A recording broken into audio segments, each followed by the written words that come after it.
Hi everyone, Luchesi here, wanting to bring you a live reading from my latest book, Rites, which is the 5th book in the Paranormal Detectives series.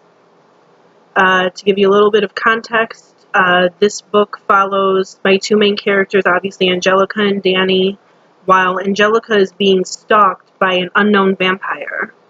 And this scene is after she gets sent something very particular in the mail. I've been sent death threats, poison, garlic, objects soaked in holy water. Believe it or not, this is my first ever body part, Angelica said. She'd been pretty surprised when she came downstairs to find not just Danny and Harriet, but a small team from the ghoul-run CSI unit examining something on the kitchen table.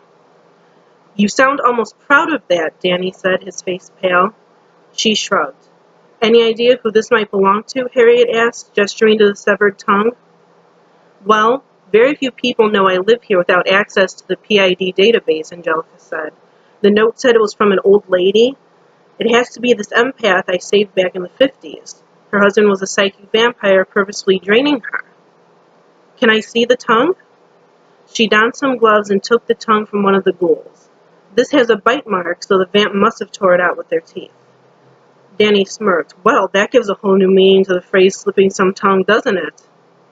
Danny, Angelica cried, unable to keep from laughing. They call me twisted?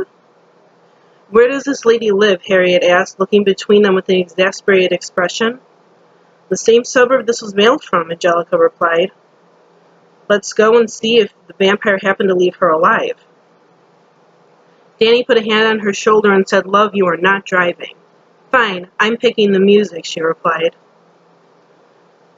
You know, Harriet said, the last time I saw a couple as cute as the two of you was on the Addams Family. Angelica patted her arm. Thanks. I know to you that was a backhanded compliment, but actually made me feel pretty good. When they got to the empath's house, it looked fine from the outside. Angelica remembered a conversation she had with her friend Sean when he told her a bit about his tortured past. People are like houses, he said. They can appear pretty on the outside, but on the inside they each hold their own personal hell. While he had been talking about emotions and mental health, the inside of Maya's house was something that a human would think came from literal hell. The room was what you expect from an elderly lady, the furniture covered in plastic, the curtains heavy and dusty, art with Michelangelo replicas, thick carpeting, and a cabinet full of porcelain knickknacks that no one was allowed to touch. It would have been normal, except for the bloodless, glassy-eyed corpse sitting on the armchair, blood drying on the plastic and in the carpeting below the chair. The stench of blood mixed with the potpourri and dust made Angelica feel sick. Covering his mouth with his hand, Danny said, Except for the cadaver, this could be my aunt's house. There's something on the corpse, Harriet said.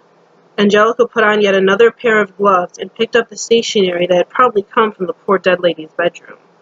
Written in bloody calligraphy was, One by one, Miss Cross, who shall be next? Tossing away the threat, Angelica thought about what could help them catch him. Well, he's old. This and the other card were written using an old quill. Either he's extremely clever or extremely mad, or worse, he's both.